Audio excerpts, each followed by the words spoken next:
নিশুতি রাত। ময়নাগাছির জমিদার বাড়িটা যেন একটা বড় একটা ছায়ার মতন অন্ধকারে দাঁড়িয়ে আছে। কোথাও কোনো আওয়াজ নেই, কোনো আলো নেই, নিস্তব্ধ চারিদিক। দারোয়ানেরাও ঘুমিয়ে পড়েছে। হঠাৎ সামনের বড় দরজার পাশে যে একটা ছোট্ট দরজা আছে, সেই দরজা খুলে গেল। সেখান দিয়ে কে যেন একজন বেরিয়ে এলো, সর্বাঙ্গে কালো কাপড় মুড়ি দেওয়া। সে দুহাতে কি যেন একটা ধরে আছে তার বুকের কাছে। মাথার ওপর আবছা চাঁদের আলো, ঝোপে ঝোপে জোনাকি জ্বলছে। লোকটা এদিক ওদিক তাকিয়ে একটু দেখে নিল, তারপর দ্রুত গতিতে চলতে লাগলো। বেশ অন্ধকার হলেও লোকটা বেশ তাড়াতাড়ি হাঁটছিল। মনে হয় এই পথঘাট তার বেশ চেনা। লোকটা বুকের কাছে কাপড় মুড়িয়ে যে জিনিসটা ধরে রেখেছিল সেটা হঠাৎ নড়াচড়া করে উঠল। একটা কচি গলায় কান্না সেই অন্ধকারের চারিদিকে ছড়িয়ে পড়ল।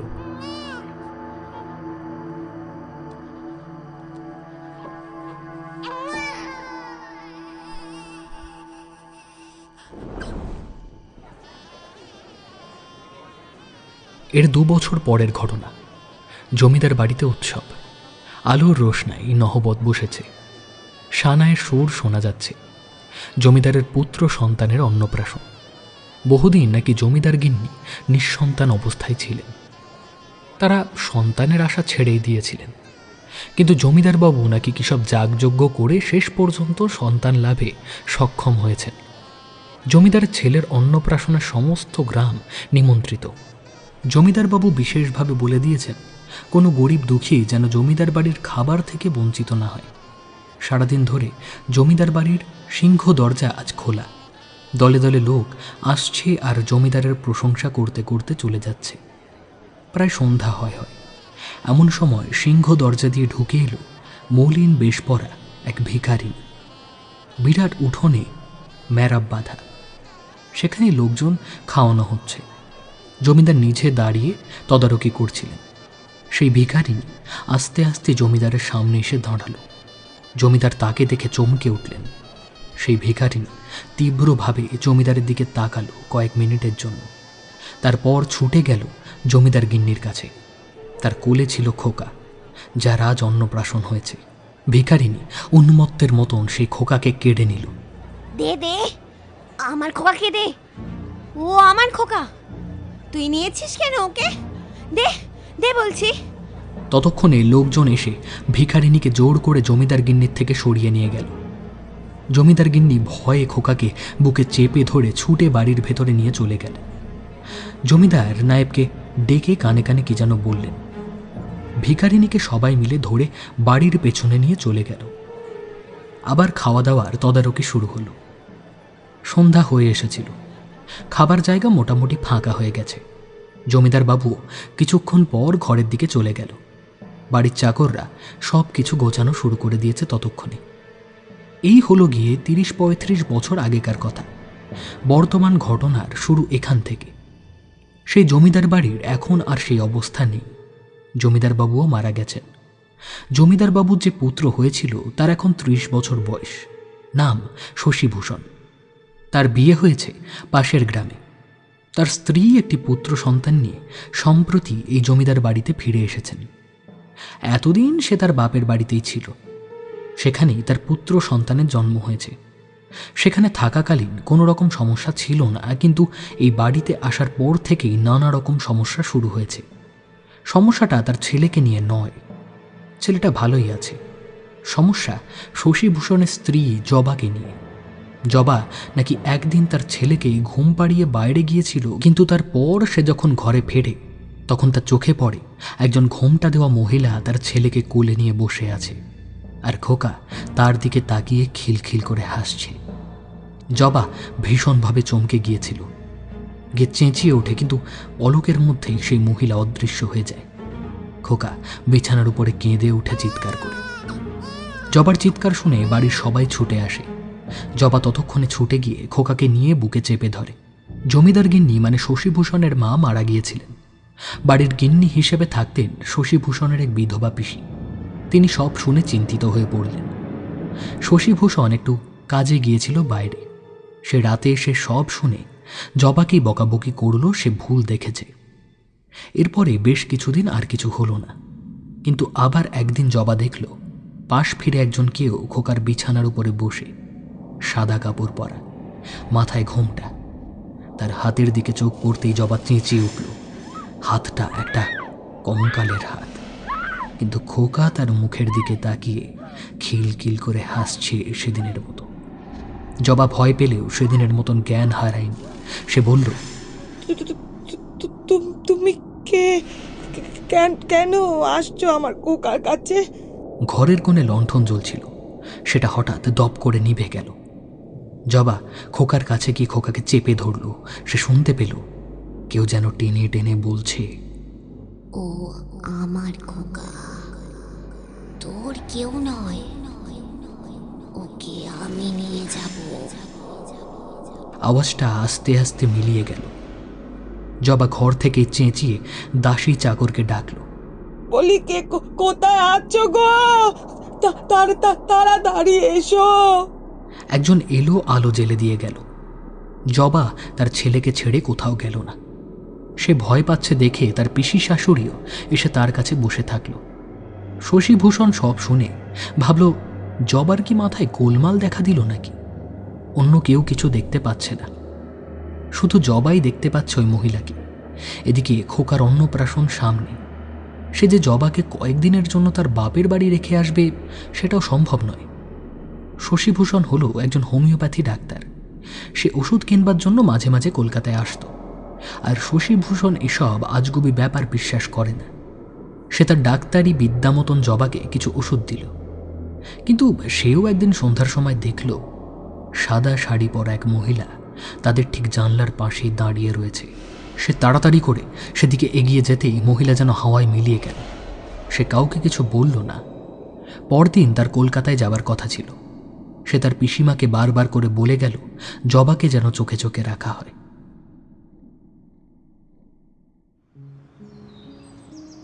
কলকাতায় এলে শশীভূষণ কিশোরীদের মেসে এসে উঠত। কিশোরীর সাথে তার চেনা পরিচিত ছিল, এমনকি সে কিশোরীর মুখে তারানাথ তান্ত্রিকের কথাও শুনেছে। যদিও সে তন্ত্রমন্ত্রে বিশ্বাস করে না, কিন্তু সে মায়ের কাছে শুনেছে তার বাবা নাকি এসবে খুব বিশ্বাস করতেন। জবার ব্যাপারটায় সত্যি সে চিন্তিত হয়ে উঠেছিল।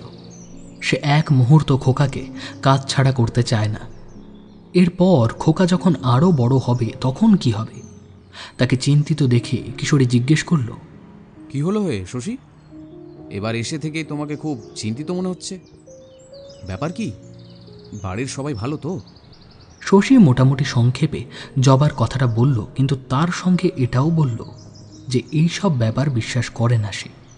তার মনে হচ্ছে জবার হিস্টোরিয়া রোগ হয়েছে, কিন্তু তার নিজের চোখে দেখা বিষয়টাও যে অস্বীকার করতে পারছে না। কিশোরী বলল, দেখো, আমিও না এসব ব্যাপারে তেমন বিশ্বাস খুব একটা করি না, কিন্তু আমি আর আমার বন্ধু বিভূতি রবিবার বা ছুটির দিনে মঠ লেনে তারানাথ তান্ত্রিকের বাড়ি যাই।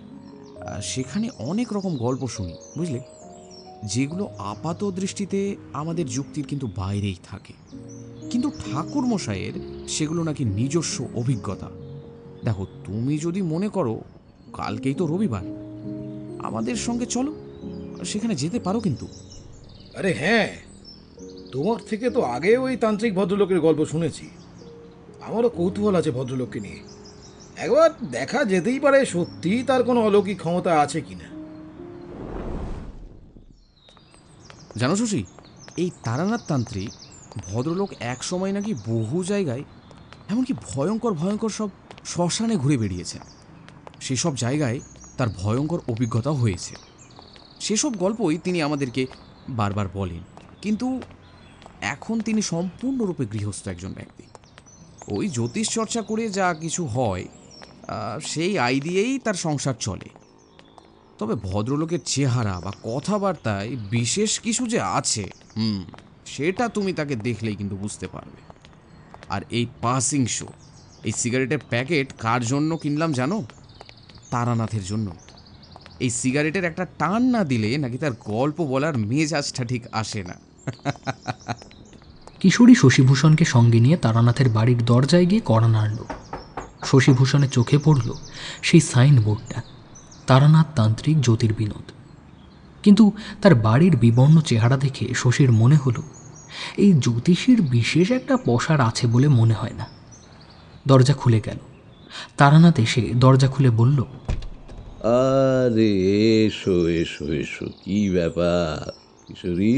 হ্যাঁ, তোমার আরেকজন সাথী কোথায় গেল? তাকে দেখছি না। ঘরে ঢুকতে ঢুকতে কিশোরী বলল, বিভূতি আজ অফিসের কাজে বাইরে গেছে, কয়েক মাস সেখানে থাকতে হবে বোধহয়। ও হ্যাঁ হ্যাঁ হ্যাঁ হ্যাঁ হ্যাঁ হ্যাঁ, সেটা আমাকে একবার জানিয়েছিল বটে। তারপর তোমার কি খবর বলো? মানিক জোড়ের একজন নেই বলে তোমারও তো আজকাল দেখা পাওয়া যায় না। হ্যাঁ, একেবারে ডুমুরের ফুল হয়ে গেছে যে। হ্যাঁ না না, তা নয়, আমার কিছু কাজ পড়ে গিয়েছিল, তাই বেশ কয়েকদিন আসতে পারিনি। এই ভদ্রলোকের সাথে আলাপ করুন না। এনার নাম হচ্ছে শশীভূষণ। মাঝে মাঝে আমাদের মেসে এসে থাকেন।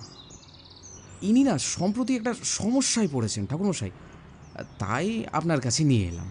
শশীভূষণ আর কিশোরী ততক্ষণে তক্তপোষের ওপরে পা উঠিয়ে বসেছে। তারানাথ তাদের সামনে দাঁড়িয়েছিল। তারানাথ কিশোরীর কথা শুনে শশীভূষণের দিকে তাকিয়ে ভালো করে দেখল। শশীভূষণ বলল, নমস্কার ঠাকুরমশাই, কিশোরীর কাছে আপনার কথা আগেও শুনেছি। আমার ব্যাপারটা তেমন কিছু নয়, আসলে আপনার সঙ্গে একটু আলাপ করার ইচ্ছে ছিল, তাই চলে এলাম। না না, বেশ করেছো বেশ করেছো, ঠিক আছে, এসেছো যখন ভালো করেই আলাপ করা যাবে। হ্যাঁ, তো তোমরা বসো বসো, আমি একটু চা বলে আসছি, দাঁড়াও। তারানাথ ভেতরে চলে যেতে কিশোরী শশীভূষণকে বলল, তারানাথের বাড়ির এই যে চায়ের আড্ডা দেখছ, এই আড্ডাটা আমার আর আমার বন্ধু বিভূতির খুব প্রিয়। সঙ্গে অন্যদিন তেলে ভাজা থাকে, আজ সেটা আনা হয়নি। তবে তারানাথ এই পাসিং শো সিগারেট পেলেই খুব খুশি। সে ঠিক আছে, কিন্তু আমার সমস্যা এমনই যে ওনাকে বলতে আমার দ্বিধাবোধ হচ্ছে। আসলে আমার ডাক্তারি সত্তা বলছে এটা জবার একটা ভ্রম, আর জবার থেকে বারবার একই কথা শুনে আমারও হয়তো একটা হ্যালুসিনেশন হয়েছে। আহা, আরে তুমি এত দ্বিধা করছো কেন? ঠাকুরমশাইকে তুমি নির্দ্বিধায় তোমার কথা বলো। দেখো, হয়তো আমি ওনার অলৌকিক গল্প সবসময় বিশ্বাস করি না, কিন্তু মানুষটার অভিজ্ঞতার তো একটা দাম আছে। এমন সময় তারানাথ একটা থালার উপর 3 কাপ চা নিয়ে প্রবেশ করল। থালাটা তক্তপোষের ওপরে রেখে নিজে বসে বলল, কিসের অভিজ্ঞতার কথা হচ্ছে? নাও নাও নাও, চা নাও চা নাও, তারপরে কথা বলো, নাও। এই শশীভূষণকে আপনার যে কত অলৌকিক অভিজ্ঞতা আছে সে বিষয়েই বলছিলাম। তোমার মুখমণ্ডলে একটা চিন্তার ভাব ফুটে উঠেছে। একটা চিন্তা তোমার মাথার মধ্যে আছে, কিন্তু তুমি তাকে ঠিক যুক্তি দিয়ে বিচার করতে পারছো না, আর তার ফলে তোমার মন অত্যধিক চঞ্চল হয়ে আছে। এবং তোমার চিন্তাটা তোমার সন্তানকে নিয়ে। কি ঠিক বললাম? আপনি কি করে জানলেন ঠাকুরমশাই? কিশোরী আপনাকে কিছু বলেছে? এই কিশোরী, তুমি কিছু বলেছো? আরে আমি কি করে বলবো? আর তোমার কাছ থেকে তোমার সমস্যাটার কথা তো আমি গতকালই শুনলাম, আর আজ এখানে এলাম। তবে তুমি আশ্চর্য হয়েও না শশী, ঠাকুরমশাই এমন অনেক কথাই বুঝতে পারেন। অনেক ঘটনায় আমরা কিন্তু এরকম প্রমাণ পেয়েছি। আরে দাঁড়াও দাঁড়াও দাঁড়াও, আরে কিশোরী, তোমার আজ কি হলো বলো দেখি? হ্যাঁ, এইসব ঘটনা তো বিশ্বাস করো না তুমি। তোমার কাছে এসব হলো শুধু গল্প মাত্র। হ্যাঁ, আসলে যুক্তি আর বুদ্ধির বাইরেও যে কিছু থাকে সেটা তোমরা মানতেই চাও না। আচ্ছা আচ্ছা, বেশ বেশ, এখন শশীর কথাটা আপনি যদি একটু শোনেন আর কি। ওর যে সমস্যাটা সেটা ওর বুদ্ধির বাইরে বলেই তো আপনার কাছে নিয়ে এসেছি না। আপনি দয়া করে একটু শুনুন। একটি সন্তান তোমার এখনো পর্যন্ত।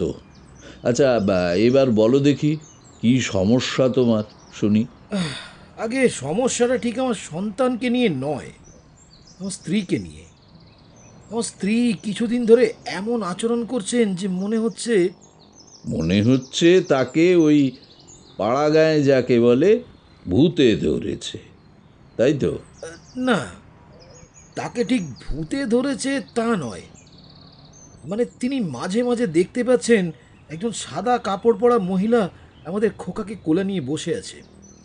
সমস্যাটা হচ্ছে আর কেউ তাকে দেখতে পাচ্ছে না, কেবলমাত্র একমাত্র আমার স্ত্রী তাকে দেখতে পাচ্ছে। আচ্ছা, খোকা কি তার কোলে কান্নাকাটি করছে বা ভয় পাচ্ছে? না, এটাই তো আশ্চর্যের। খোকা এই মহিলাটির দিকে তাকিয়ে খিলখিল করে হাসছে, কিন্তু আমার স্ত্রী ভয় পেয়ে চেঁচিয়ে উঠতেই মহিলা সঙ্গে সঙ্গে অদৃশ্য হয়ে যাচ্ছে। আমি বাড়ি ফিরছিলাম, তখন সন্ধ্যা হয়ে গেছে। আমার মনে হলো সাদা কাপড় পরা, মাথায় ঘোমটা দেওয়া কেউ যেন একজন দাঁড়িয়ে আছে জানলার পাশে। খোকা ওই ঘরেই থাকে যে জানলার পাশে সে দাঁড়িয়েছিল, কিন্তু আমি একটু এগিয়ে যেতেই সে মিলিয়ে গেল। আসলে তোমরা খোকার বাবা মা তো, তাই তোমরা তাকে দেখতে পেয়েছো।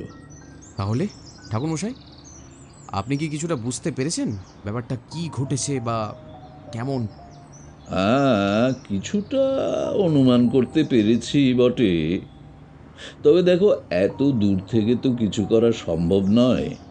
এই সমস্যার সমাধান করতে গেলে আমাকে কাছ থেকে বিষয়টি ভালো করে দেখতে হবে।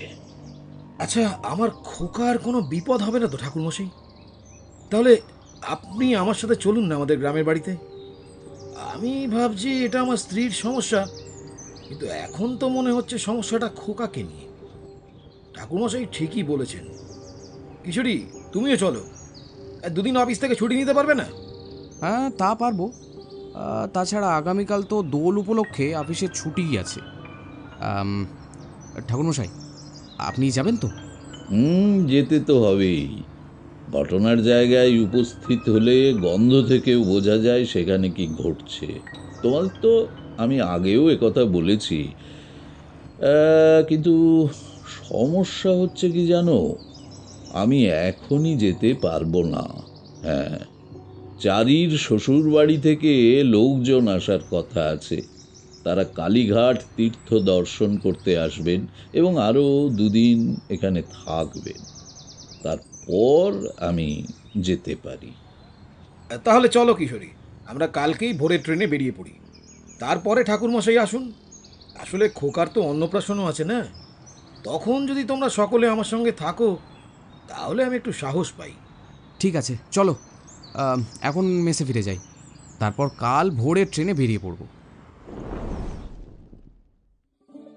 ময়নাগাছি হুগলি স্টেশনে নেবে গরুর গাড়ি করে যেতে হয়। ময়নাগাছি পৌঁছতে পৌঁছতে বেশ বেলা হয়ে গেল। জমিদার বাড়ির সেই অবস্থা না থাকলেও এখনো বাড়িটা আছে।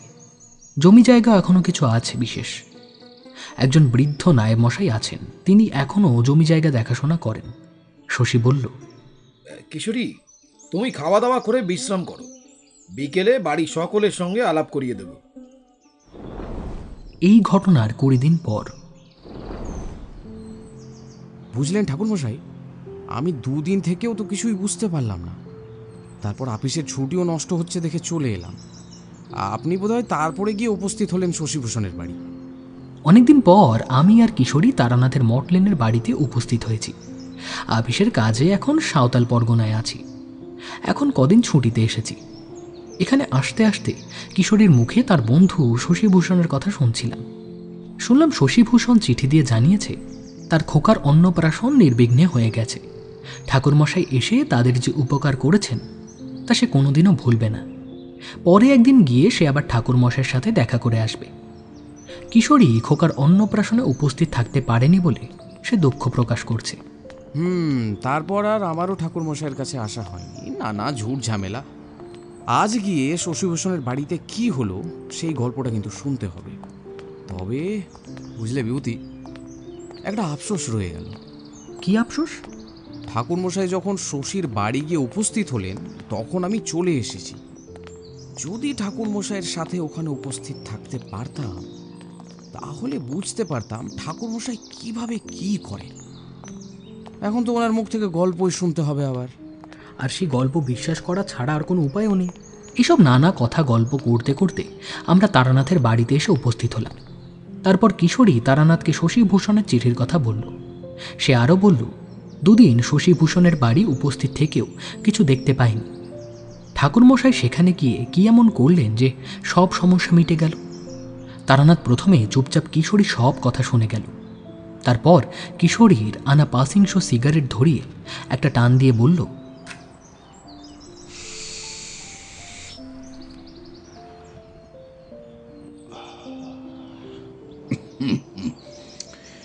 আরে তোমরা দেখবে কি করে?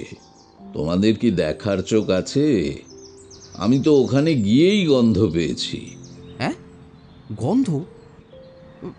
কিসের গন্ধ? কেমন গন্ধ? কই, আমি তো কোনো গন্ধ পাইনি। তোমাদের তো আগেই বলেছি, কোনো অপদেবতা বা প্রেতাত্মা থাকলে আমি তার গন্ধ পাই। ওই বাড়িতে ঢুকেই আমি সেই গন্ধটা পেয়েছিলাম। তবে ওদের বাড়িতে যে ঘটনাটা ঘটেছিল তার মূল খুঁজতে গেলে ফিরে যেতে হবে ৩৫ থেকে ৪০ বছর আগে। জানো তো, কোনো ঘটনাই এ পৃথিবীতে এমনি এমনি ঘটে না, তার একটা কার্যকারণ থাকে। ৩৫-৪০ আগেকার ঘটনার কথা আপনি কি করে জানলেন? ওখানে কি কারোর মুখে শুনলেন? না, এখানেই শুনেছিলাম, মানে আমার বাড়িতেই আগেকার ঘটনা সম্পর্কে শুনে গেছিলাম। তাই ওখানে গিয়ে বিষয়টা সমাধান করা কিছুটা সহজ হয়ে গেছিল। এখানে বসে আপনি শশীভূষণের বাড়ির আগেকার ঘটনা সম্পর্কে জানলেন কি করে? মানে ওই ধ্যান যোগে নাকি? তারানাথ কিশোরীকে কথার কোনো উত্তর দিল না, চুপচাপ সিগারেট টেনে যেতে লাগল। একটা ভালো গল্পের শুরুটাই যাতে নষ্ট না হয়ে যায় সেই ভয়ে আমি কিশোরীর দিকে একটু বিরক্তির দৃষ্টিতে তাকালাম। তারপরে বললাম, ঠাকুরমশাই, আপনি কিশোরীর কথা শুনবেন না তো? আপনি বলুন, শশীভূষণের বাড়ির আগেকার কথা কি জানলেন? আগেকার ঘটনা মানে আপনি কি বলতে চাইছেন? শশীভূষণের বাপ ঠাকুরদার কথা? তারানাথ সিগারেটের শেষ অংশটা ছাইদানি হিসেবে রাখা নারকেলের মালায় গুঁজে দিয়ে বলল, কিশোরী, তুমি যেদিন শশীভূষণকে নিয়ে আমার এখানে এসেছিলে তখন আমি বলেছিলাম, মনে আছে, যে আমি এখনই তোমাদের সাথে যেতে পারবো না, কারণ চারির শ্বশুর বাড়ি থেকে লোকজন আসবে। মনে আছে? হ্যাঁ হ্যাঁ, মনে আছে। সেই জন্যই তো আপনি আমাদের সাথে গেলেন না। দেখো, আমার সম্বন্ধী ব্রজভূষণেরই জ্ঞাতি সম্পর্কে আত্মীয় স্বজন ছিল শশীভূষণের বাবা ঠাকুরদা।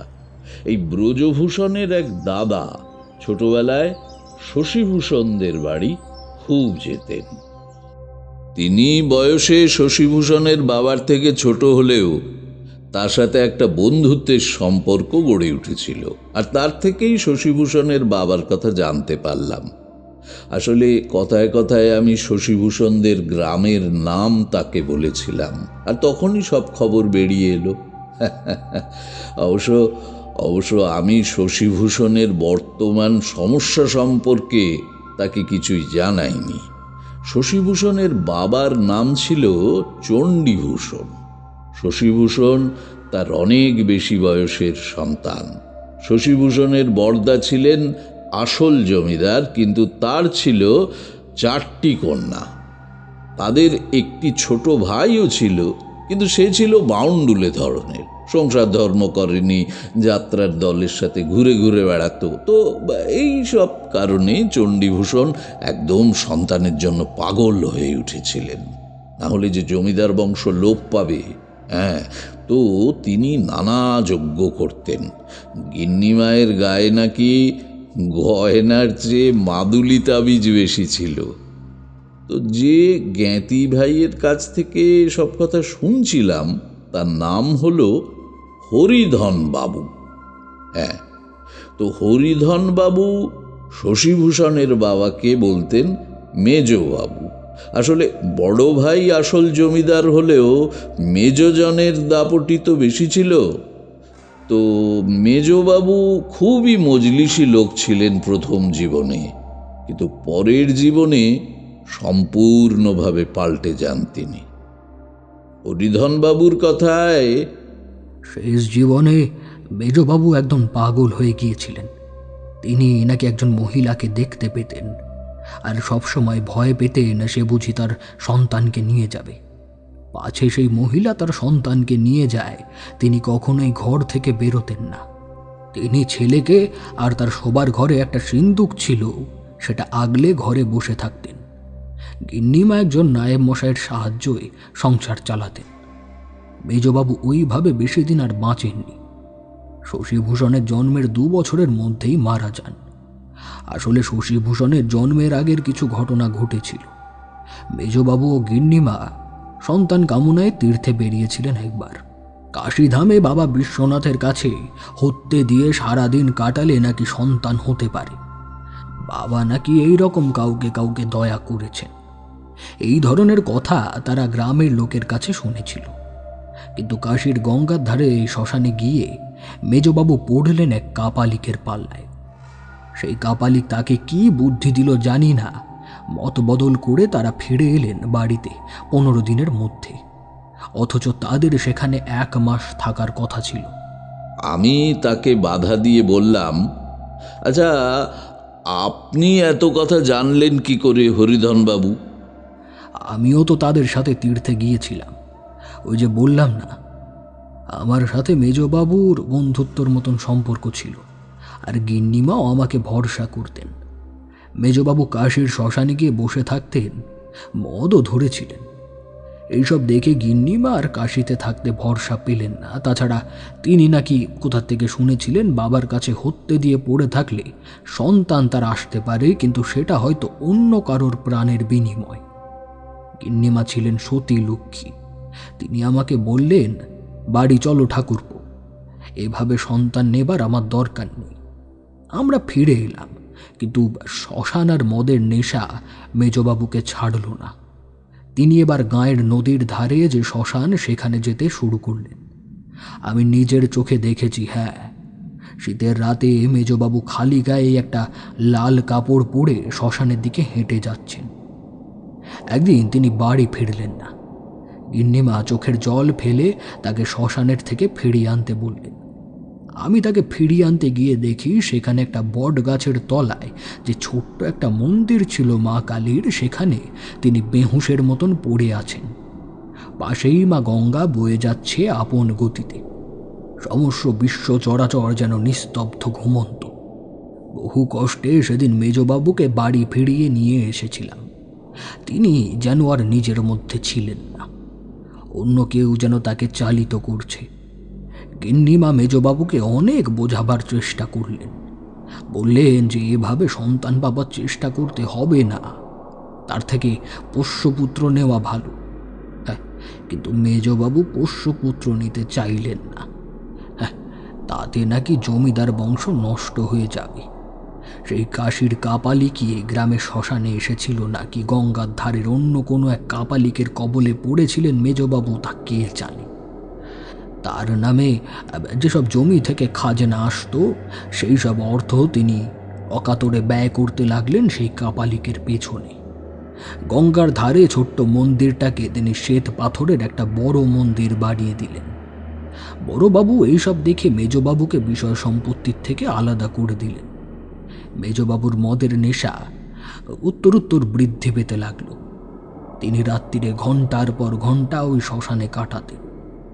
এই নিয়েই আমার সঙ্গে তার একদিন বিবাদ বাঁধল। তখন আমাকে ওই বাড়ি থেকে বিদায় নিতে হলো।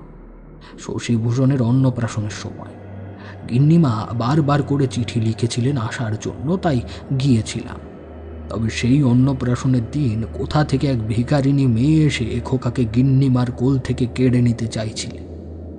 বলছিলেন এই খোকা নাকি তার খোকা। মেজবাবুর লোকজন তাকে সরিয়ে দেয়।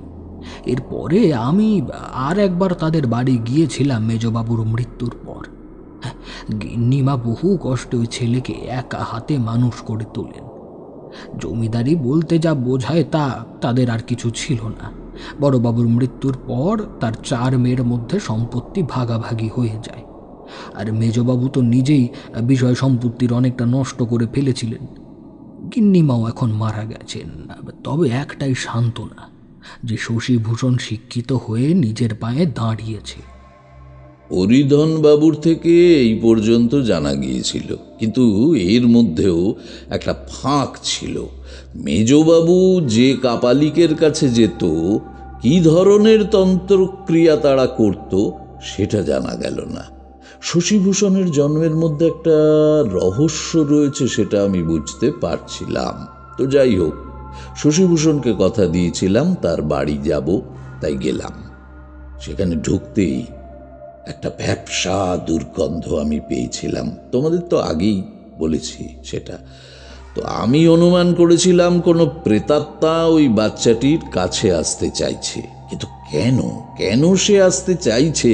সাদা কাপড় পরা মহিলাটিকে দেখে শশীভূষণের স্ত্রী ভয় পাচ্ছে, কিন্তু বাচ্চাটি ভয় পাচ্ছে না। সে বেশ আনন্দেই রয়েছে তার কোলে শুয়ে। বাচ্চারা একমাত্র তার মায়ের কোলে নিশ্চিন্ত মনে আনন্দে থাকে। তো তাহলে মহিলাটি কি ওই বাচ্চাটির মা ছিল মৃত্যুর আগে? শশীভূষণের স্ত্রীও একদিন বলেছিল ওই মহিলাটি খোকাকে তার খোকা বলে দাবি করছিল। তো এইসব নানা প্রশ্ন আমার মনে ঘোরাফেরা করছিল। মনে পড়ে গেল হরিধন একটা কথা বলেছিল, শশীভূষণের অন্নপ্রাশনের সময় এক ভিখারিনী মহিলা শশীভূষণকে তার মায়ের কোল থেকে কেড়ে নিতে চেয়েছিল। সেই পুরনো ঘটনার যোগসূত্র আমি এখন কি করে বার করব? একদিন শ্মশান থেকেও ঘুরে এলাম। সেখানে একটা মন্দির রয়েছে ঠিকই, কিন্তু কোনো কাপালিক বা সাধক কেউই নেই। আমি যাবার পর একদিন শশীভূষণ আমাকে এসে বলল, কাল রাত্রে নাকি সেই মহিলা আবার এসেছিল। এখন নাকি সে ঘন ঘন আসছে, এমনকি ঘরের মধ্যে অন্য কেউ থাকলেও তাকে দেখা যাচ্ছে। ঘরের কোণে এসে সে দাঁড়িয়ে থাকছে, তার স্ত্রী দেখতে পেয়েছে। যদিও এখন তার স্ত্রী ঘরে কখনোই একা থাকে না, কোনো না কোনো দাসী তার সাথে থাকে, কিন্তু দাসী বা অন্য কেউই কিন্তু তাকে দেখতে পায় না। তো একদিন আমি তাকে দেখতে গেলাম। শিশু আর মায়ের ঘরে একজন পুরুষ মানুষ হয়ে সবসময় তো আমি উপস্থিত থাকতে পারি না, সেটা শোভনও নয়। তবুও একদিন সন্ধ্যে থেকে রাত অবধি বসে থেকে ঘরের কোণে সাদা মতো আবছা কিছু একটা দেখলাম, কিন্তু ভালো করে দেখতে না দেখতেই সে মিলিয়ে গেল। বুঝলাম এভাবে হবে না। চন্দ্রদর্শনের কথা ভাবছিলাম। পুরনো ঘটনা জানার একটা উপায় হলো চন্দ্রদর্শন, কিন্তু চন্দ্রদর্শনের একটা পরিবেশ লাগে, মনোসংযোগ করতে হয়। এই চন্দ্রদর্শনের কথা তোমাদের তো আগেই বলেছি। হ্যাঁ হ্যাঁ, সে তো শুনেছি আগেই। ওই জিনপরীরা আসে বলেছিলেন বটে। তাহলে কি আপনি চন্দ্র দর্শন করেই আগের ঘটনা জানলেন? আরে না না, এবারে একটা অদ্ভুতভাবে আমি আগের সমস্ত ঘটনা জানতে পারলাম। সেটাই বলছি, দাঁড়াও দাঁড়াও, হুকোটা নিয়ে আসে। বুঝলে না, তোমাদের এই সিগারেটের একটা আমেজ আছে ঠিকই, কিন্তু আমার আবার একটু তামাক না টানলে চলে না। তা চা আরেকবার হবে নাকি? হ্যাঁ না না ঠাকুরমশাই, চা থাক। আমার আবার একটু তাড়াতাড়ি বাড়ি ফিরতে হবে। আসলে এখন বাইরে থাকি, তো যখন বাড়িতে আসি ছেলেমেয়েরা আশা করে যে আমি তাদের সঙ্গে সময় কাটাবো। গল্প শেষ করে তাড়াতাড়ি বাড়ি যেতে হবে। হ্যাঁ, ততক্ষণ তারানাথ ভিতরে চলে গেছে। আমরাও বাইরে গিয়ে একটু কাঁচি সিগারেট টেনে এলাম। তারানাথ ফিরে এসে হুঁকো হাতে করে বলল, আসলে হুঁকো থেকে তামাক টেনে যে আমেজ পাওয়া যায়, সিগারেট থেকে তা পাওয়া যায় না, বুঝতে পারলে?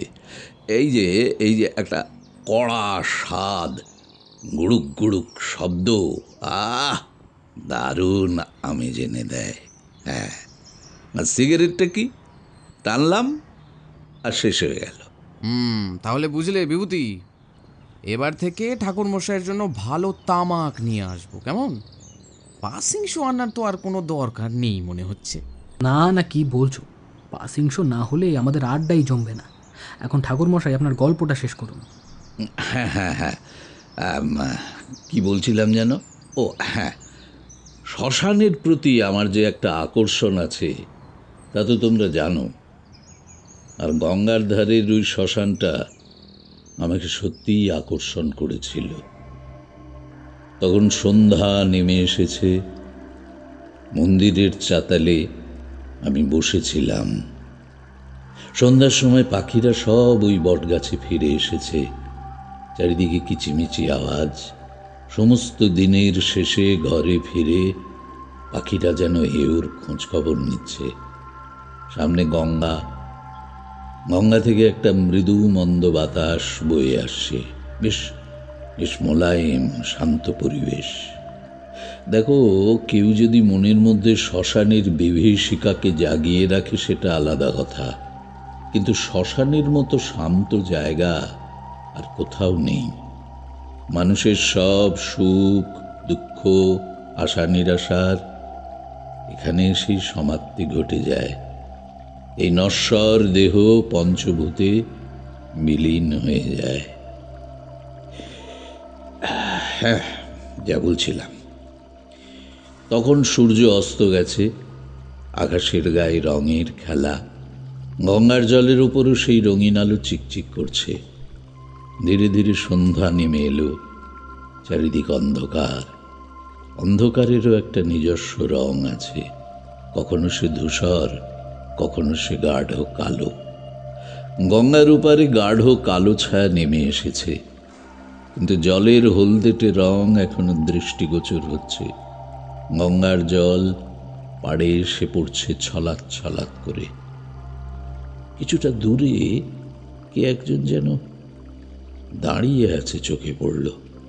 গায়ে ময়লা কাপড় জড়ানো, মাথার চুলগুলো এলোমেলো। পাগল টাগল হবে বোধ হয়। পাখির ডাক আস্তে আস্তে কমে আসছে।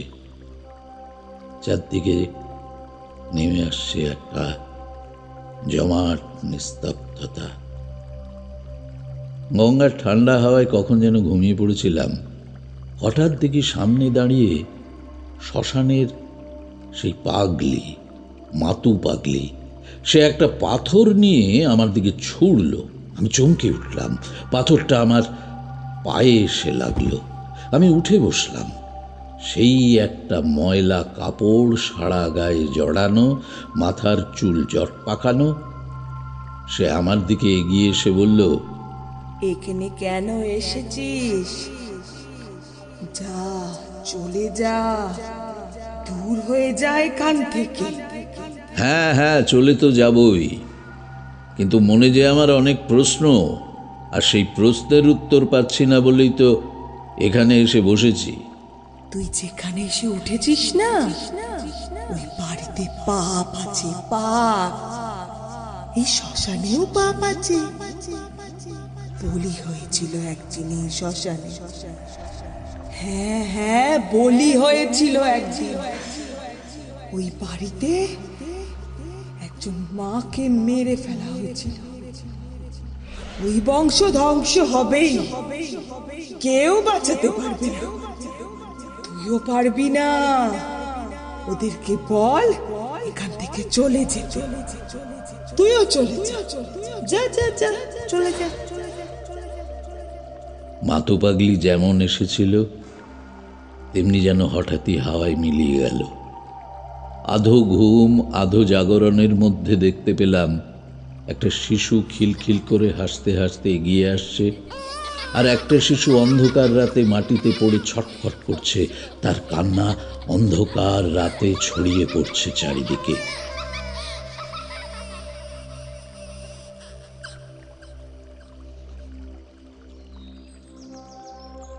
ভোরের হাওয়ায় শীত শীত করছিল। ঘুমটা ভেঙে গেল। এদিক ওদিক তাকিয়ে বুঝতে পারলাম যে শ্মশানের মন্দিরের চাতালে ঘুমিয়ে পড়েছিলাম। দেখলাম আরও দু একজন ঘুমিয়ে, ওই ভবঘুরে ধরনের হবে। মনে পড়ে গেল মাতু পাগলির কথা। তাহলে কি আমি স্বপ্ন দেখছিলাম? কিন্তু মাতু পাগলির কথাগুলো এত স্পষ্ট। অনেকক্ষণ ধরে মাতু পাগলির কথাগুলো ভাববার চেষ্টা করলাম। আস্তে আস্তে মাথাটা অনেক পরিষ্কার হয়ে এলো।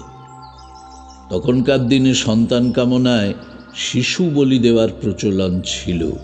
হয়তো শশীভূষণের বাবা কোনো কাপালিকের পাল্লায় পড়ে কোনো শিশুকে বলি দিতে চেয়েছিলেন। হয়তো কোনো মায়ের সন্তানকে তিনি কেড়ে নিয়েছিলেন।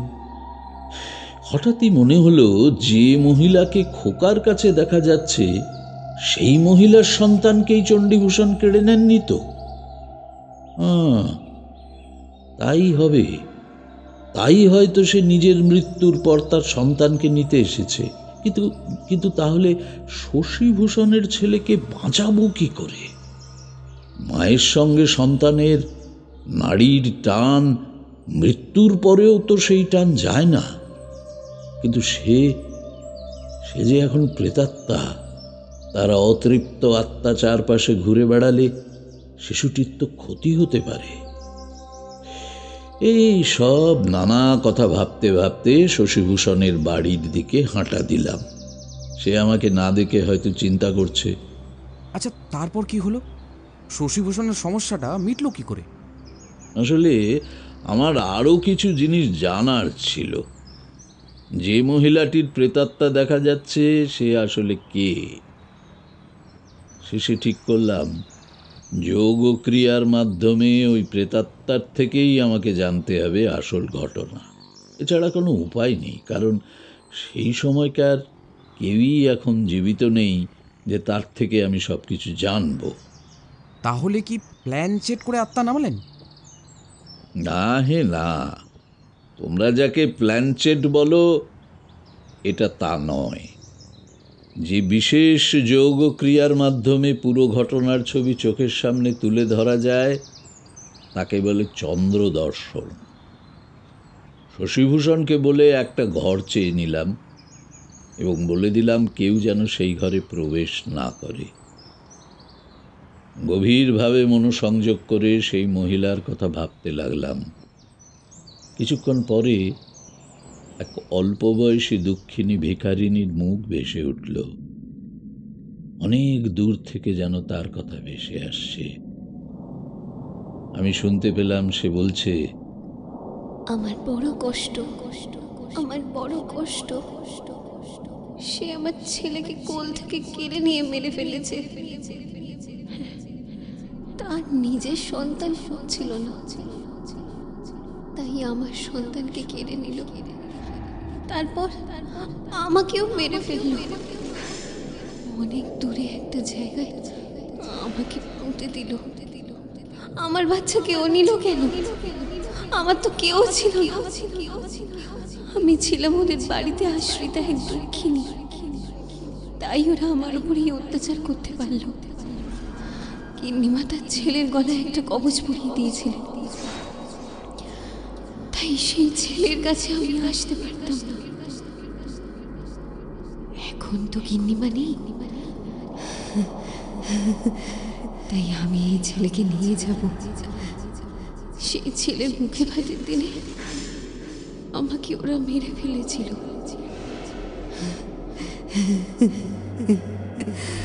আর এই ছেলের মুখে ভাতের দিনে আমি ওকে ঠিক নিয়ে যাব।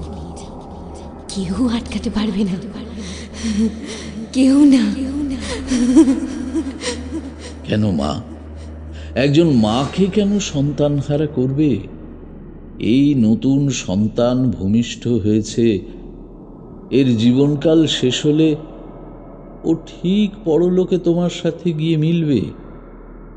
এখন একে ছেড়ে দাও মা, ছেড়ে দাও। না না, ওকে আমি নিয়ে যাবই। ও আমার সন্তান, আমার আমার। এই বলে সে চলে গেল। আমি অনেকক্ষণ ধরে ওই ঘরে বসে থাকলাম। একজন মায়ের অতৃপ্ত আত্মাকে তুষ্ট করা তো সহজ কাজ নয়। খোকার অন্নপ্রাশনের দিনে কিছু একটা সে ঘটাবেই। শশীভূষণের সাথে দেখা হলে সে জিজ্ঞেস করল, কিছু উপায় হলো ঠাকুরমশাই? মানে কাল বাদ পরশুই তো খোকার অন্নপ্রাশন।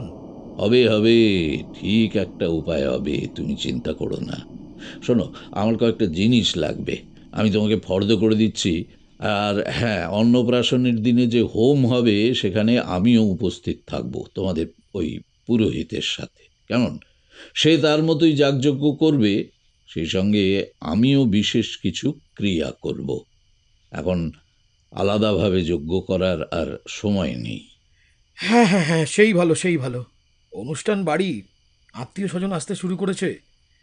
এখন আলাদাভাবে যজ্ঞটজ্ঞ করতে গেলে তাদের মনে হয়তো কোনো সন্দেহ আসবে। আমি করলাম কি, খোকার জন্য একটা কবচ বানাতে শুরু করে দিলাম, যাতে করে কোনো প্রেতাত্মা তার কাছে না আসতে পারে। কিন্তু এই কবচ বানানোটা সহজ কাজ ছিল না। এ তো যে সে প্রেতাত্মা ছিল না, এ ছিল খোকার মা। মা তার সন্তানের কাছে আসার জন্য যে কোনো বন্ধন ছিন্ন করতে পারে।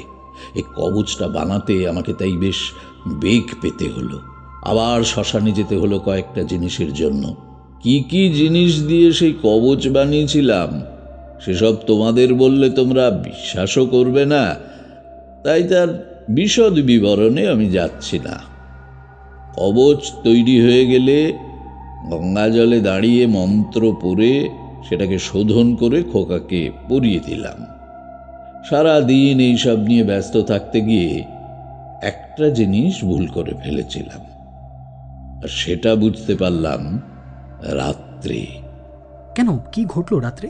মানে ভয়ঙ্কর কিছু? খোকার কিছু বিপদ হলো না তো? না না, খোকার কিছু হয়নি, সে তার মায়ের কাছে সুরক্ষিতই ছিল।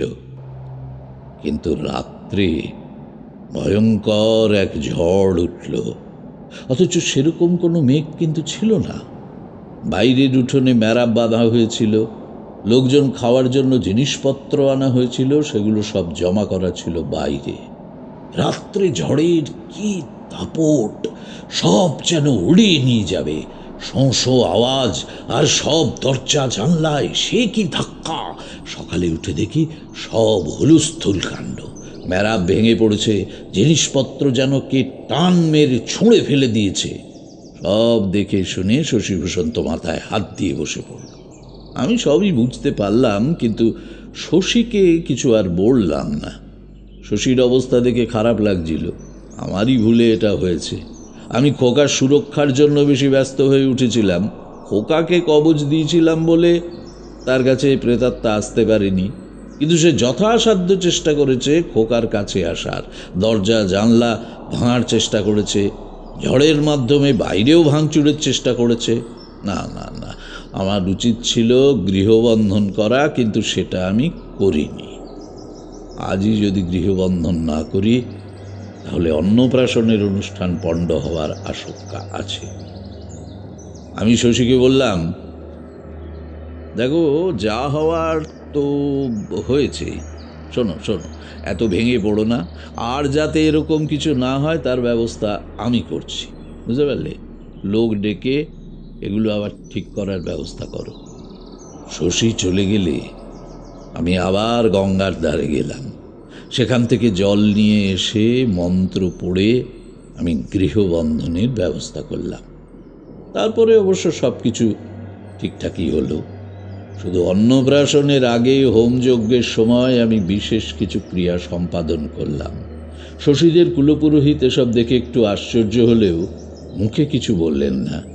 শশী অবশ্য তাকে আগেই বলে রেখেছিল এই বিষয়ে। পরের দিনই আমি বেরিয়ে পড়লাম। যাবার আগে শশীকে বললাম, তুমি নিশ্চিন্তে থাকো, আর কিছু হবে না। তবে তোমাকে একটা পরামর্শ দিই, তোমার পক্ষে যদি সম্ভব হয় এই বাড়িঘর বিক্রি করে তুমি শহরে চলে যাও। কারণ তোমাদের এই বাড়িতে একটা অশুভ ছায়া আছে, সেটা তোমার জন্মের আগে থেকেই আছে। কিছু মনে করো না, তোমার বাবা এমন কোনো ঘটনা ঘটিয়েছিলেন যার প্রভাব তোমাদের ওপর পড়ছে। এই অশুভ ছায়া সম্পূর্ণভাবে দূর করা আমার পক্ষেও সম্ভব নয়। এই বাড়িতে একটা মৃত্যুর ঘটনা ঘটেছিল, কিন্তু তার জন্ম পরিচয় বৃত্তান্ত তোমরা কেউ জানো না, যে গয়ায় গিয়ে পিণ্ডদান করে আসবে। তাই আমার এই পরামর্শ, তুমি এখানে আর থেকো না। এখন এটা মানা বা না মানা সম্পূর্ণ তোমার ব্যাপার। তোমরা এখনকার দিনের ছেলে, এসবে হয়তো বিশ্বাস করো না। সে ঠিকই, আমি এসবে সত্যি বিশ্বাস করতাম না, কিন্তু কিছু ঘটনা পরম্পরা মিলিয়ে দেখছি আপনি ঠিকই বলেছেন। আমাদের অংশের বিশেষ কিছু আর নেই, এই বাড়ি আর অল্প কিছু জমি জমা আছে। বাকি সবই তো মামলা মোকদ্দমায় গেছে, এমনকি জেঠুদের অংশ তাই। আর কাকার তো কোনো খোঁজই নেই। আমি বাবার সম্পর্কে কিছু কিছু কথা মায়ের থেকে শুনেছি। শেষ বয়সে নাকি তার মাথা ঠিক ছিল না। বেশ বেশ, আপনার পরামর্শ আমি মনে রাখব। আপনি আমাকে আশীর্বাদ করবেন যেন সব বিপদ কাটিয়ে উঠতে পারি। তাকে আশীর্বাদ করে তারপর আমি চলে এলাম। এখন সে ভালো আছে সেটা তোমার মুখ থেকে শুনে খুব নিশ্চিন্ত হলাম, বুঝলে? তবে গল্প এখানেই শেষ, এখন ওঠা যাক। এই চলো হে কিশোরী। আচ্ছা ঠাকুরমশাই, আপনি ওই যে বলির কথা বলছিলেন, তা সেটা কি সত্যিই হতো তখনকার দিনে? মানে মানুষ কি এতটা নিষ্ঠুর হতে পারতো? হ্যাঁ, এটা তুমি কি বললে কিশোরী? খবরের কাগজ খুললে তুমি কি খুনের ঘটনা পাও না? হ্যাঁ সে পাই, কিন্তু এই বলি দেওয়ার ঘটনাটা আমার ঠিক কেন জানি না বিশ্বাস হয় না। দেখো, শশীভূষণের বাবা সত্যি ওই মহিলার সন্তানকে কেড়ে নিয়ে কাপালিককে দিয়ে দিয়েছিল কিনা সে কথা কখনোই আর জানা যাবে না। হয়তো শশীভূষণের মা স্বাভাবিকভাবেই সন্তান গর্ভে ধারণ করেছিল। তবে তুমি বলি নিয়ে যে কথাটা বললে সেটার সম্পর্কে আমি এটুকু বলতে পারি, গ্রামে গঞ্জে তখন এ ধরনের অনেক কিছুই ঘটত। কোথায় কি হচ্ছে না হচ্ছে ব্রিটিশ পুলিশ সবসময় তার খোঁজই পেত না। আর তন্ত্র সাধনায় আরো বেশি শক্তিশালী হওয়ার জন্য কিছু কিছু কাপালিকরা রক্ত পূজায় বিশ্বাস করত। এইরকম কাপালিক আমি দেখেছি। তারা মানুষের ক্ষতি করার জন্যই গ্রামে গঞ্জে আসতো। আর একটা কথা, জমিদার বাড়িতে আশ্রিত থাকতো যেসব মহিলা, তাদের কারো কারো কপালে যে চরম দুর্ভোগ নেমে আসতো সেটাও অস্বীকার করা যায় না। হ্যাঁ সেটা ঠিকই, তবে আসল ঘটনাটা যে কি ঘটেছিল তা তো কোনোদিনই জানা যাবে না। যাকে এখন শশীভূষণ ভালো থাক, এটাই আমরা চাই। শশীভূষণ ভালোই থাকবে, কারণ তার মা ছিলেন সতীলক্ষ্মী। মায়ের জন্যেই বাপের পাপ শশীভূষণকে তেমনভাবে স্পর্শ করতে পারেনি। ওই সন্তান হারা মা যেমন মৃত্যুর পরেও তার সন্তানের চারপাশে ঘুরে বেড়াচ্ছে, তেমনি শশীভূষণের মাও তাকে সব বিপদ থেকে রক্ষা করবে। দূর থেকে হলেও তার কল্যাণ স্পর্শ শশীভূষণকে ছুঁয়ে থাকবে সব সময়। বুঝতে পারলে?